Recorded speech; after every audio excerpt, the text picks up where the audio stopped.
¿Qué tal? ¿Cómo están? Muy buenas tardes. Bienvenidos, bienvenidas a esta conferencia que tenemos esta semana en nuestro tercer ciclo virtual de conferencias narrativas democráticas. Este ciclo virtual pertenece al conjunto de actividades de divulgación de el proyecto de investigación Narrativas Democráticas, avalado por la Coordinación de Investigación de la Facultad de Filosofía y Letras de la UNAM. Mi nombre es Alberto Ruiz Méndez y soy el coordinador académico de el proyecto Narrativas Democráticas. En esta tarde tengo el gusto de estar compartiendo esta conferencia con nuestra amiga Elisa Escamilla. ¿Cómo estás, Elisa? Bienvenida. Hola Alberto, ¿cómo estás? Muy bien, muchas gracias. Muchas gracias por la invitación, por el espacio. No, hombre, al contrario, muchas gracias a ti por aceptar la invitación, por el tiempo, pero sobre todo por los conocimientos que nos vas a compartir en esta tarde. Bueno, rápidamente les cuento que Elisa es docente en la Universidad Panamericana, licenciada en Filosofía por esta misma institución y actualmente cursa su último semestre de la maestría en Filosofía Política en la UNAM. Sus líneas de investigación se sitúan en la intersección de la ética, la política y la antropología filosófica, con un interés particular en el pensamiento de Simone Weil y la crítica a la democracia contemporánea. Ha participado como ponente en el Congreso Internacional de Filosofía y cuenta con publicaciones en la revista Conspiratio y Ámbitos. Bueno, Elisa, pues nuevamente gracias por estar aquí con nosotros y te cedo la palabra para que nos puedas compartir este tema. Perfecto, no, pues con mucho gusto. Comparto pantalla para que puedan ver la presentación. Listo. Bueno, pues el tema que me gustaría exponer el día de hoy es justamente, bueno, se titula El arraigo y la participación, una lectura a partir de Simone Weil. Este trabajo nace a raíz de la investigación que estoy haciendo en la maestría, donde tuve un interés particular sobre la democracia. Y de ahí, pues busqué hacer una conexión o quise ubicar una conexión con la pensadora francesa Simone Weil. Entonces, lo principal que me gustaría comentar es que cuando intentamos hablar de democracia, pues hemos ubicado que es un poco complejo definir en su totalidad lo que es la democracia, desde sus orígenes, desde la etimología de la palabra, desde las complejidades contemporáneas. Incluso pues a lo largo de la historia ha tenido modificaciones, cambios, pero me parece que lo importante es repensarla críticamente y entenderla no como un modelo acabado, sino como un modelo que puede ser repensado y que no es, pues que sigue inacabado, más que nada. Podemos ver que distintos países se proclaman democráticos, México, Estados Unidos, pero que en las últimas décadas han tenido, pues, más bien han desencadenado como varias críticas, en particular sobre el desplazamiento de la ciudadanía como al rol de observador. No normalmente cuando nos quejamos de los modelos democráticos, eh, podemos pensar que son más bien oligárquicos o que son plutocráticos, pero que distan mucho de ser democráticos porque ya no nos sentimos parte de estos procesos, sino más bien nos sentimos como quizá observadores o como participantes en un sentido parcial, únicamente con el voto, ¿no? Ahora, la problemática en la que me busco centrar es justamente esta, ¿no? Pero partiendo no de un concepto de democracia como específico o hegemónico, sino más bien desde un concepto que me parece importante abordar. Entonces, creo que lo valioso de pensar en el modelo de democracia como un ideal es que nos puede ayudar justamente pues a ser como guía u orientador para seguir elaborando estas críticas y para seguir repensando este modelo. Algo que me parece iluminador es este concepto de autogobierno, que lo rescato de una filósofa que se llama Cristina Lafont, y que creo que es fundamental para seguir pensando la democracia. Eh, Entonces, eso es lo que voy a hablar un poquito más adelante, pero primero atender esta problemática desde algunas críticas que se han hecho, ¿no? Este autogobierno que tiene que ver con la participación y con el involucramiento del ciudadano, muchas veces se critica porque vivimos en sociedades complejas, en sociedades pluralistas, y entonces el hecho de pensar en una participación real parece inalcanzable porque somos demasiadas personas, porque no podríamos participar de forma directa, porque sería caótico quizá pensar en una participación como tal. Y entonces hay quienes dicen que pues hay que apelar al tutelaje y a designar las decisiones únicamente a expertos o a los que están a la cabeza. Y yo no estoy tan de acuerdo con esto, porque una cosa es como delegar ciertas decisiones a los expertos y otra es delegarlas ciegamente o delegarlas de forma absoluta. Y entonces ahí es cuando se empiezan a crear estas dinámicas dicotómicas, antagónicas entre el ciudadano y el Estado, entre el sujeto y la autoridad, entre la burocracia y el obrero. Entonces, creo que más bien así como hace la crítica o menciona Robert Dahl, eh, esta teoría de la democracia debería exigirnos a nosotros como filósofos o desde los horizontes en los que nos encontremos, desenterrar como estos supuestos que están escondidos y que pues constituyen la totalidad de lo que es lo que estamos viviendo.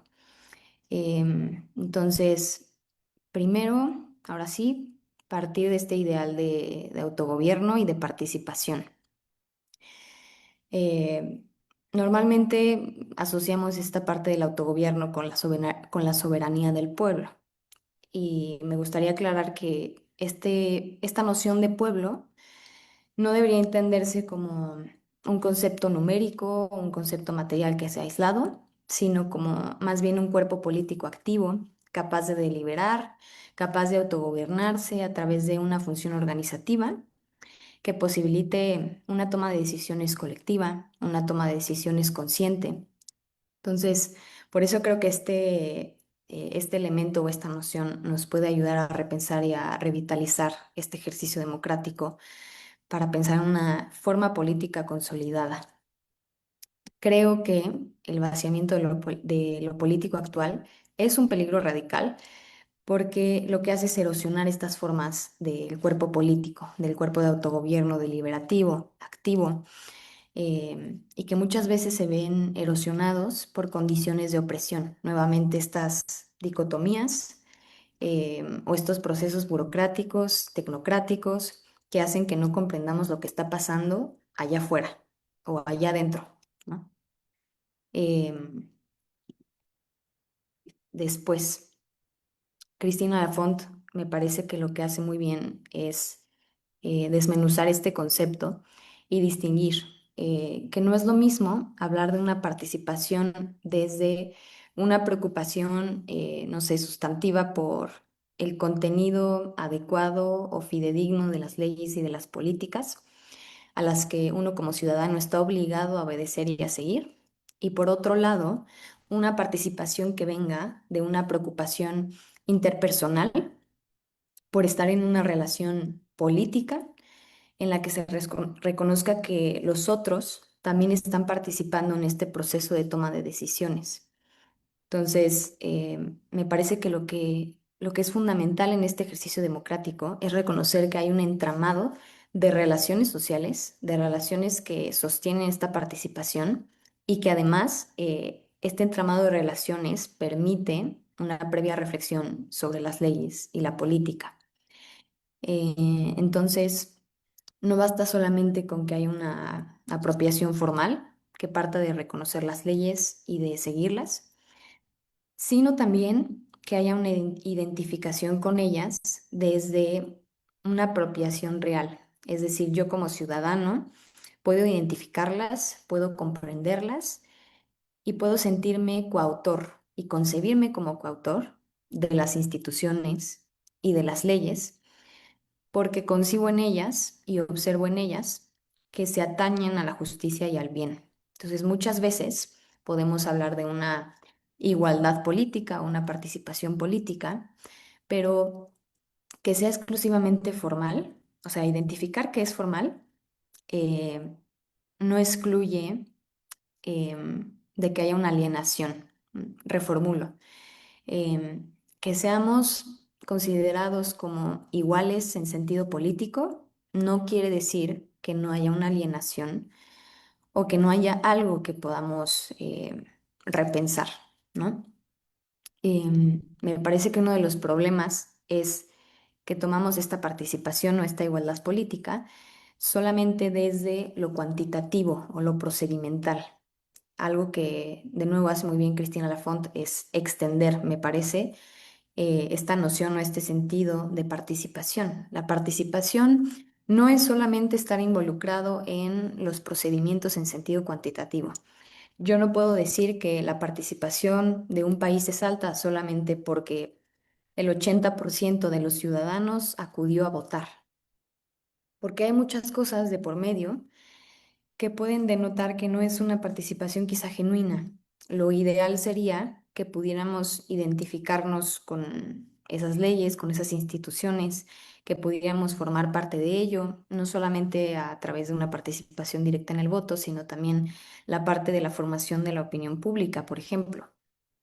Esto es a lo que Cristina Lafont llama tomar atajos, ¿no? Tomar atajos es decir, em, excluir estas decisiones de los debates de la esfera pública, no buscar cuestionar los argumentos y simplemente deferir las decisiones de forma ciega nuevamente. Entonces, el problema no es tanto que se delegue la autoridad o se deleguen las decisiones, sino que esto se hace de forma ciega.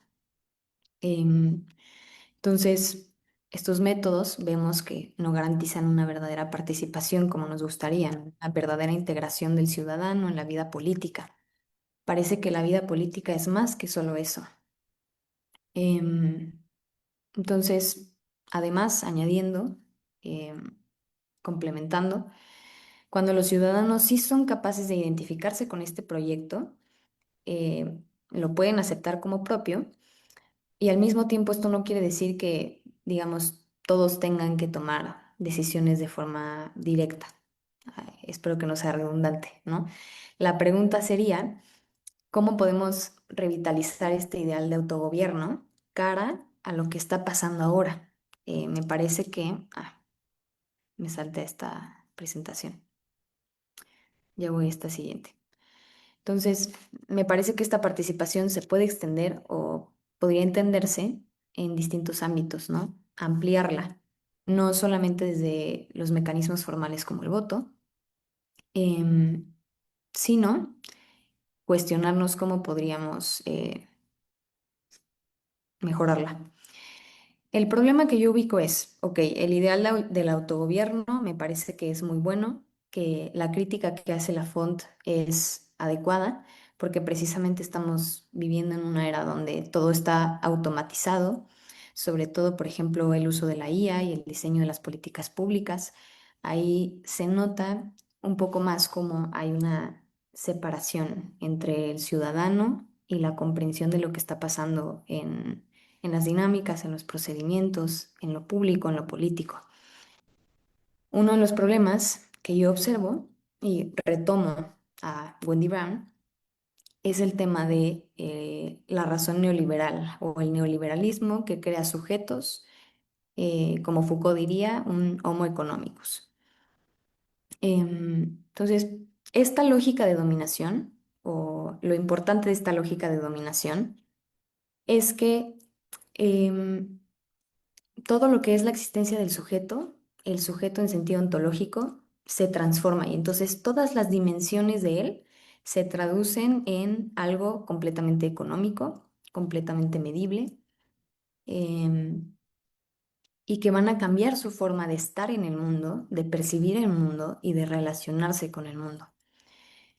Lo radical de esto es que se erosiona esta estructura. No es solamente la burocracia o la tecnocracia de forma aislada, sino también hay que atender a la forma en que opera este neoliberalismo, porque va constituyendo un modelo de la sociedad que se basa en este contrato social productor pero que la va a organizar como un mercado. Y si nosotros, no sé, evaluamos, por ejemplo, lo que sucedió con Barack Obama, cuando termina sus 4 años de gobierno y entonces da todos los objetivos cumplidos a lo largo de esos 4 años y todos tienen que ver en general con algo económico. ¿Cuántas relaciones económicas se lograron con otros países?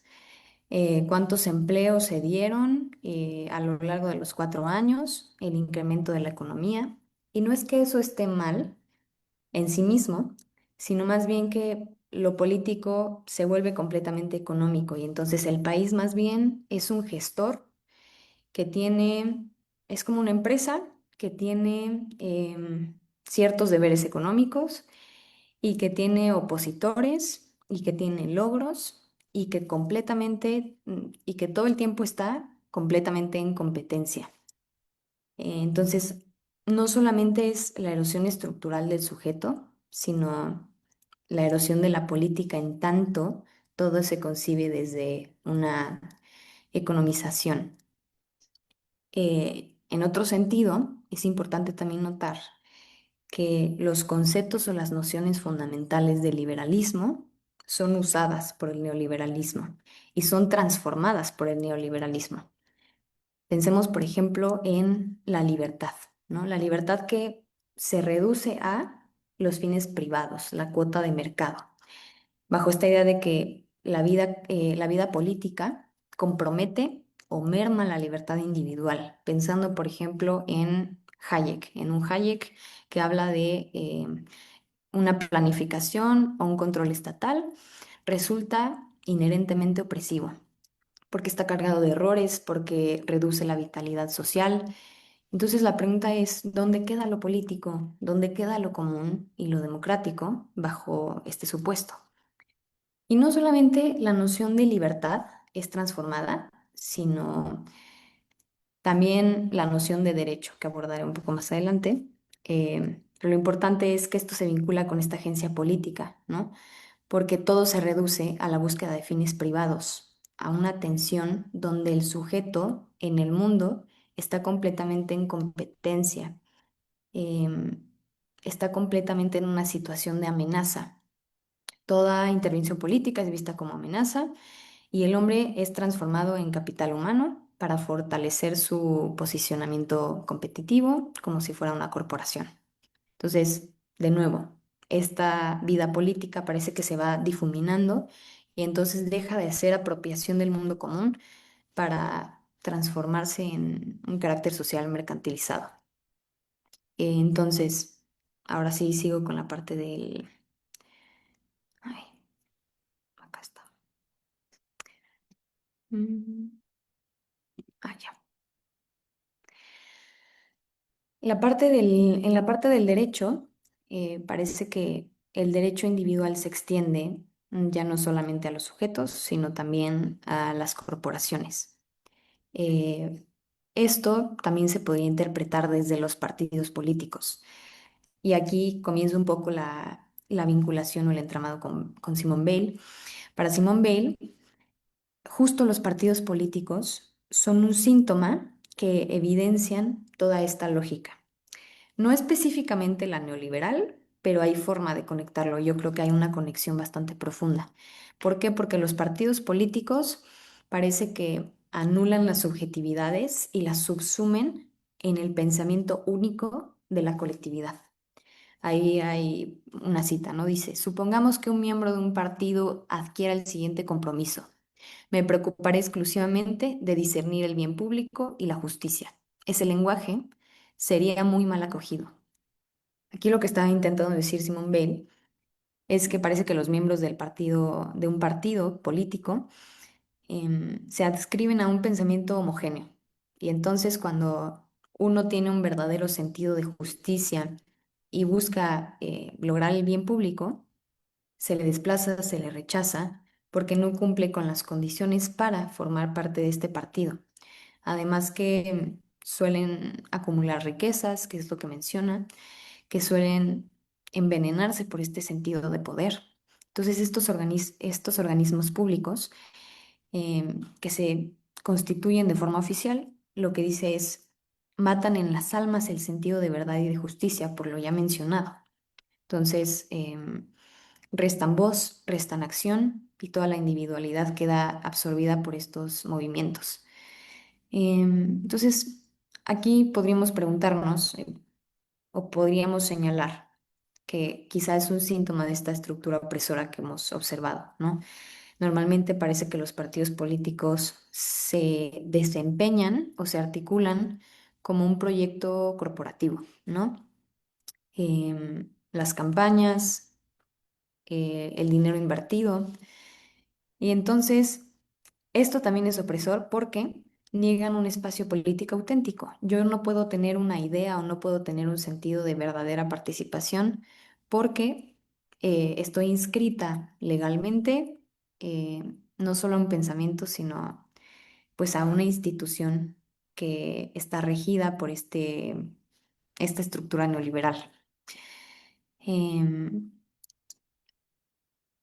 Después, esto lo quiero dejar un poco breve como para dar un ejemplo de esta razón neoliberal. Y entonces ya enumeré un poco el concepto de autogobierno, la importancia de revitalizar la participación y que sí sería posible. Después enunciar el problema. Y finalmente, bueno, la última parte sería hablar del enraizamiento, ahora sí, con nociones bayesianas.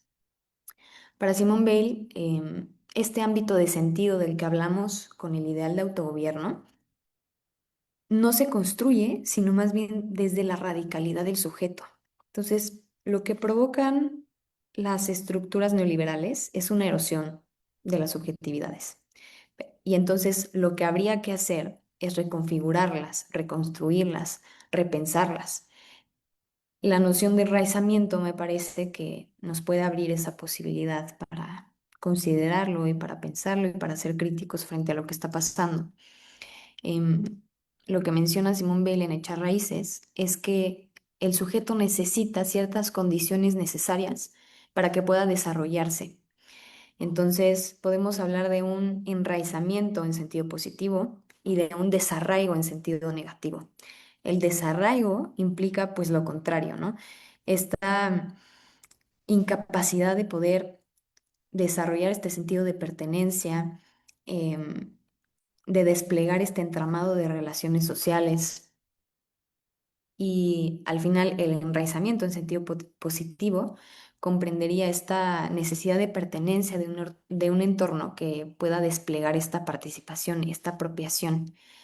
Entonces, más que implicar una serie de condiciones sociales o institucionales para alcanzar esa plenitud en la participación, me gustaría centrarme en esta serie de condiciones que propone Simone Weil, que se vinculan con el desarrollo de la totalidad del ser humano, casi en un sentido existencial, y habla de lo que son las necesidades del alma.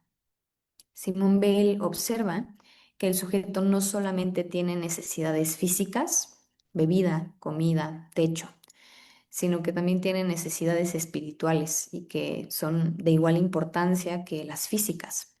Em, y enumera varias, ¿no? Sin embargo, me abocaré a mencionar quizá dos o tres que serán pertinentes para el desarrollo del trabajo.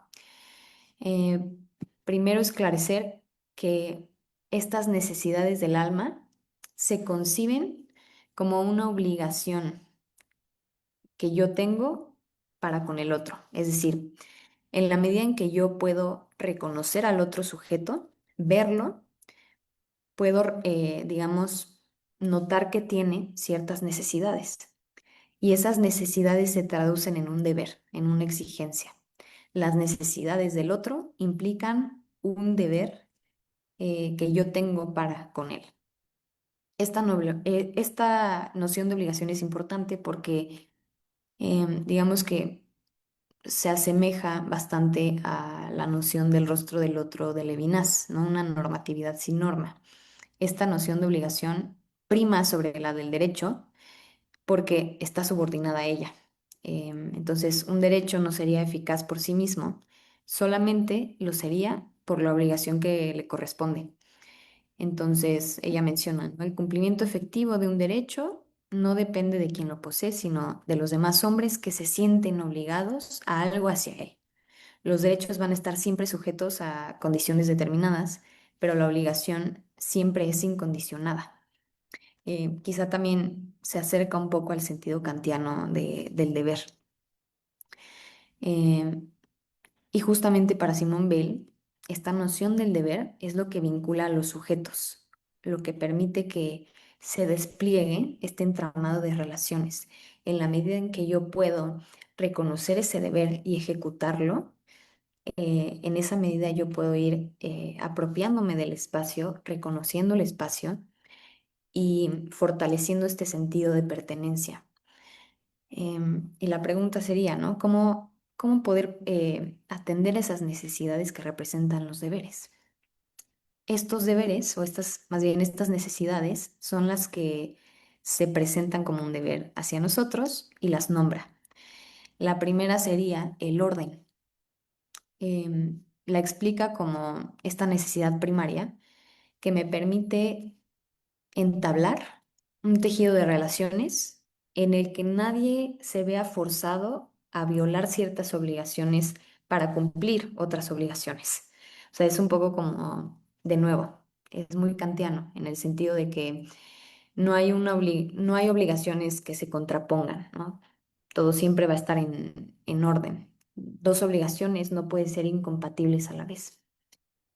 Entonces, ¿por qué es importante comenzar con el orden? Porque esta es la necesidad que encabeza las demás. Sin una dirección que sea previamente discernida o elegida, las demás acciones del hombre van a carecer de sentido. Es lo que menciona Simone Weil, ¿no?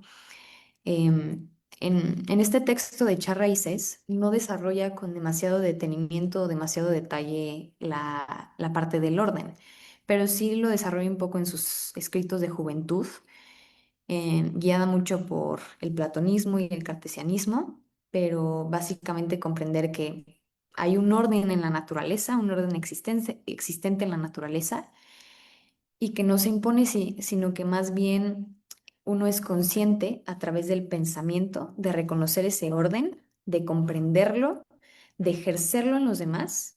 Entonces no solamente es en la naturaleza, sino que se traduce en el ámbito intersubjetivo, en el ámbito ético.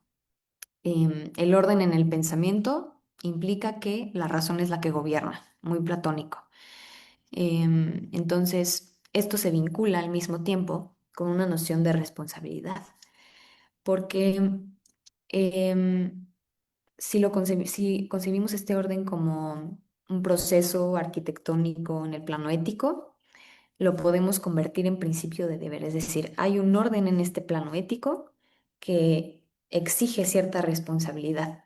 La responsabilidad para Simone Weil es esta exigencia de que tomemos decisiones frecuentemente en los problemas, ya sea grandes, pequeños, sobre todo que afecten a los intereses, no solamente los intereses propios, sino los intereses de los demás con los que me voy a sentir comprometido. El orden implica responsabilidad en los diversos ámbitos sociopolíticos porque el sujeto requiere de un ejercicio constante, de una revisión de estas problemáticas en virtud de un bien. Exige también atender a los intereses que aunque de nuevo no son propiamente los míos y no me comprometen de forma total, me interpelan. El siguiente punto, la siguiente necesidad del alma que se presenta como un deber para mí es la igualdad. Entonces, esta exigencia del sentido político-moral que expresan estas necesidades hacen hincapié en que debe haber una articulación con el plano racional. No es solamente atender a las problemáticas o a los intereses porque requieren de una solución en sentido práctico, sino que deben de atenderse en la medida en que se reconocen como una necesidad vital, total, ética, relacional, y eso es lo que va a posicionar en igualdad a los sujetos. Simone Weil dice, todos los sujetos, al menos alguna vez, tienen que asumir una responsabilidad. No solamente responsabilidad ética, sino social, la responsabilidad del mando. Solo en la medida en que los sujetos se reconocen como iguales, pueden ver más allá de sus intereses. Esta noción de igualdad como una necesidad me parece que es bastante política, porque el reconocimiento público general, efectivo, que se expresa en las instituciones y en las costumbres, em, se relaciona con que a todo ser humano se le debe la misma cantidad de respeto, de consideración, y menciona, este respeto se debe a que el ser humano es ser humano en tanto tal.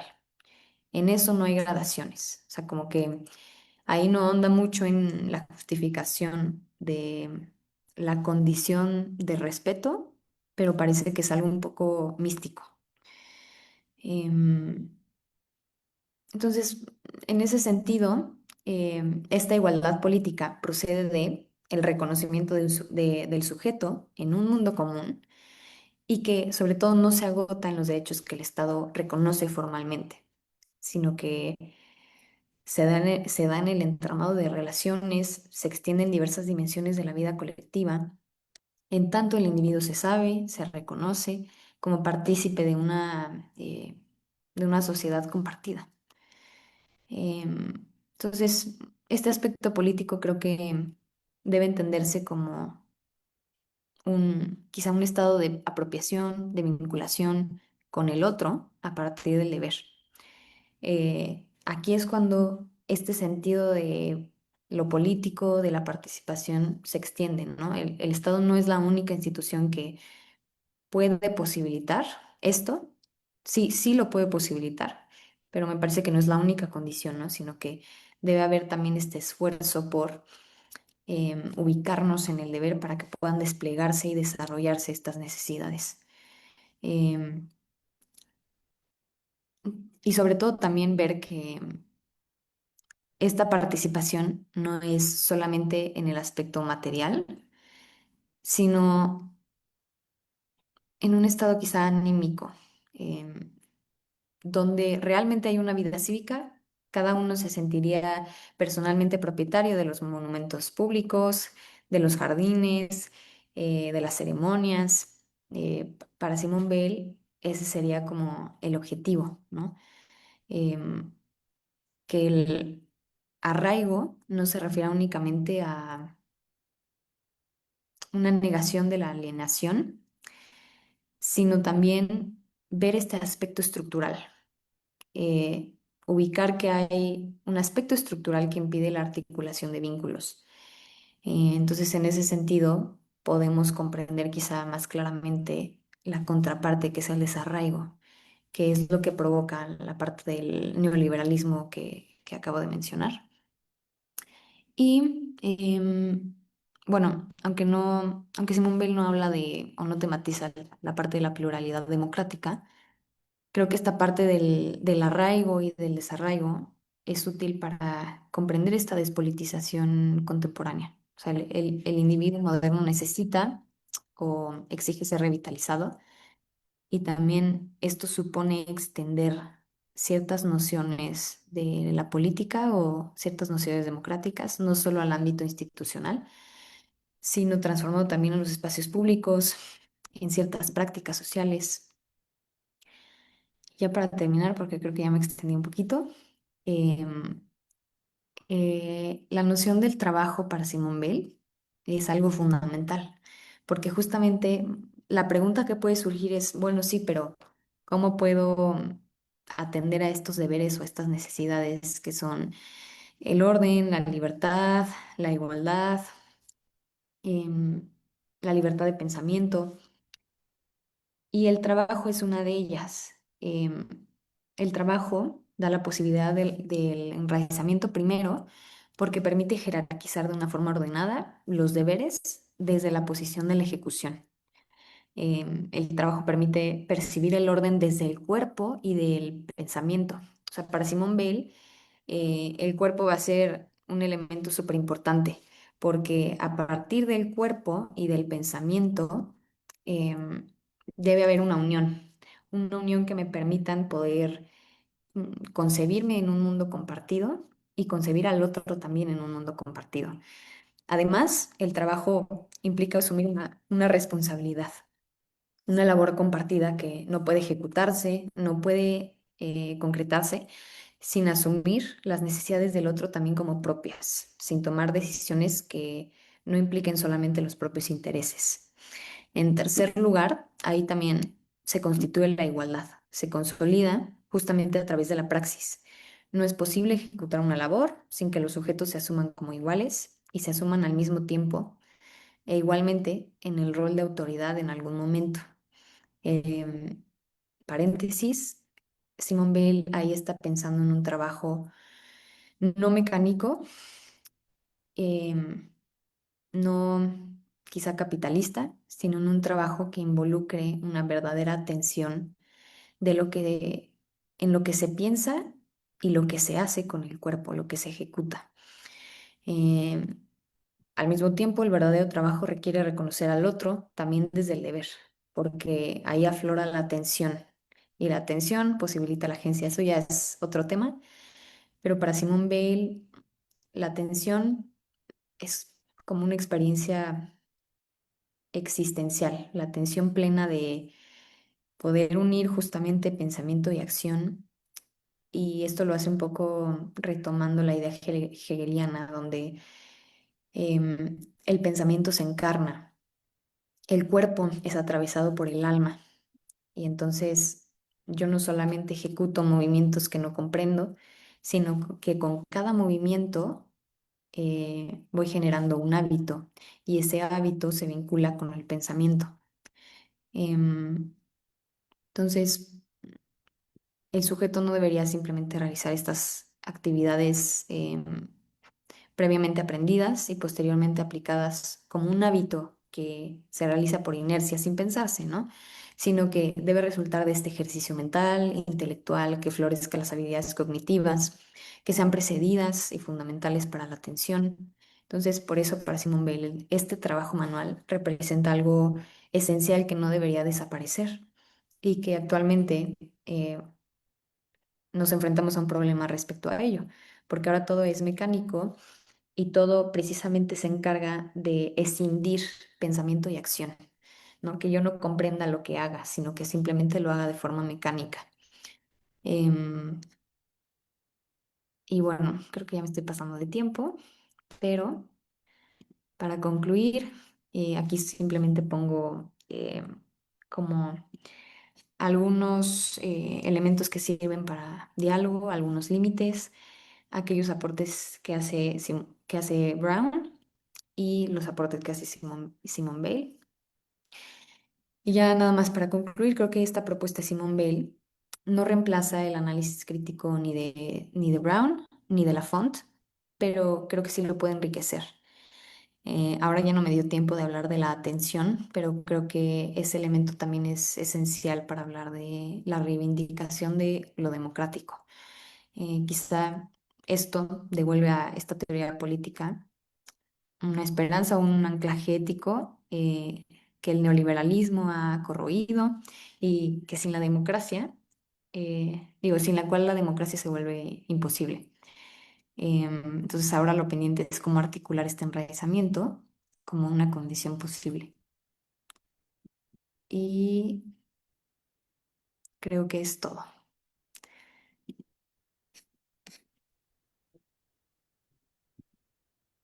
Pues muy bien, Elisa. Pues muchas gracias por estas reflexiones sobre esto justo que pones aquí en la diapositiva que estamos viendo, que es la reapropiación de lo político y pues siempre muy interesante y refrescante, sobre todo el escuchar de filósofos, de filósofas que están un poquito fuera del canon de Ujú. lo político y que justo pues nos permiten pensar en otras formas de hacer la política. Me gustaría plantearte algunas preguntas también como manera de reflexión que me fueron Sí. surgiendo mientras te escuchaba. Eh, Aunque más o menos intuyo como cuál podría ser la respuesta, mm, pero no quiero dejar de preguntarte, de plantearte la siguiente idea. Eh, Al inicio nos mencionabas de la democracia como que también puede verse como un entramado de relaciones sociales, Sí. que ya nos hablan de una participación o que ya promueven esa participación. Sin embargo, además de los problemas del neoliberalismo que mencionaste hace un momento, hoy en día vemos que ese entramado social está polarizado, está politizado, no necesariamente en un sentido positivo, ¿no? Porque bueno, lo podría tener. O sea, luego un problema es que la gente no tiene interés por la política y entonces podría ser un entramado apolítico y pues probablemente eso estaría igual de mal, ¿no? Pero ¿cómo ves tú esta dimensión? ¿Cómo ves tú este problema y cómo podría atacarse o cómo podría pensarse desde este marco conceptual que nos has planteado? Esta situación de la politización y la polarización de ese entramado de relaciones sociales. Mm, Muy buena pregunta. Creo que sí requeriría de un ejercicio constante de, pues no solo de educación cívica, sino quizá como veil de conciencia del deber. Creo que algo complejo que a lo que actualmente nos enfrentamos es esta polarización a través de redes sociales, a través de, se me fue la palabra, Mm, pues a través de campañas políticas, ¿no? El decir absolutamente izquierda, absolutamente derecha, o absolutamente a favor, absolutamente en contra. Creo que precisamente a lo que nos da luz este pensamiento es redireccionar la mirada en las relaciones sociales. Y entonces, justamente esa sería también una pregunta para mí, ¿no? ¿Qué podríamos hacer en lo práctico para que esas relaciones sociales puedan florecer en lo político y revertir como esa politización que hoy en día estamos viendo bastante evidente, ¿no? Con todo lo que está pasando en el mundo. Em, pero yo creo que sí es complejo. O sea, Simone Bale propone, bueno, regresemos a lo básico, a estos trabajos manuales que nos permitan ver en el otro, pues ese deber, esa parte mística que representan y atender a ello. No sé si algún ejercicio de labor social, de círculos en los que se puedan deliberar, debatir ciertos temas, pero me quedo un poco con esa tarea y es lo que estoy trabajando en el último capítulo, porque sí creo que es complejo, pero que sigue siendo muy importante. Muchas veces nos quedamos con el plantear problemáticas y decir, sí, creo que esta sería una posible solución, pero a la hora de decir, bueno, ya en lo práctico, ¿cómo lo puedo solucionar? Como que ahí nos trabamos, pienso.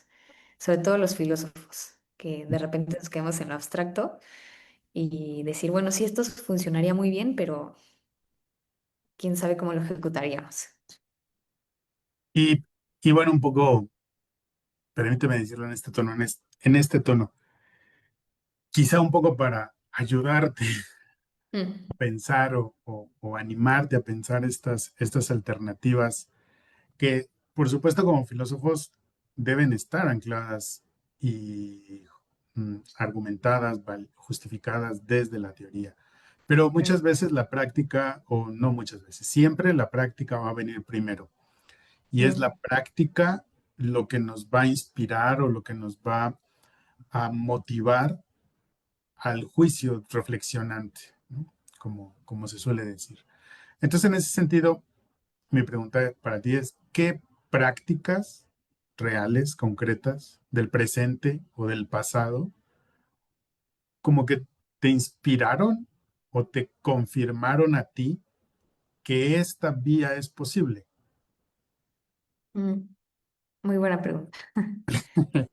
Em, ¿Qué te trajo hasta aquí? ¿Qué sí, experiencias de tu vida te trajeron hasta aquí? pues algo que quizá me inspiró. al leerlo fue que cuando uno lee a Simone Weil, no está leyendo teoría, sino está leyendo también práctica, vivencia y experiencia. O sea, pensando en que todas estas inquietudes que tenía ella se basaron en experiencias directas, trabajando en fábricas, estando en la Guerra Civil Española, dando clases a alumnas, estando en Inglaterra, estando en Alemania.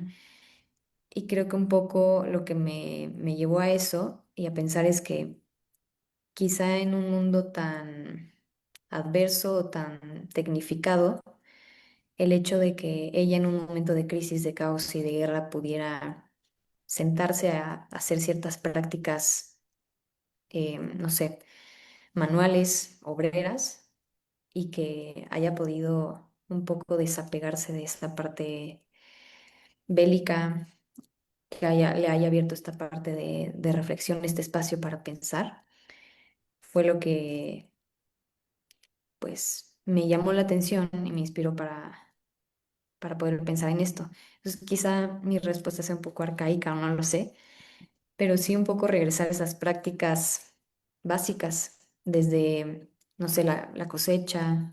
Hay mucha gente que empieza a tener huertos y que entonces se esfuerzan que den fruto y que pueda comer de algo que él trabajó o de que ella trabajó.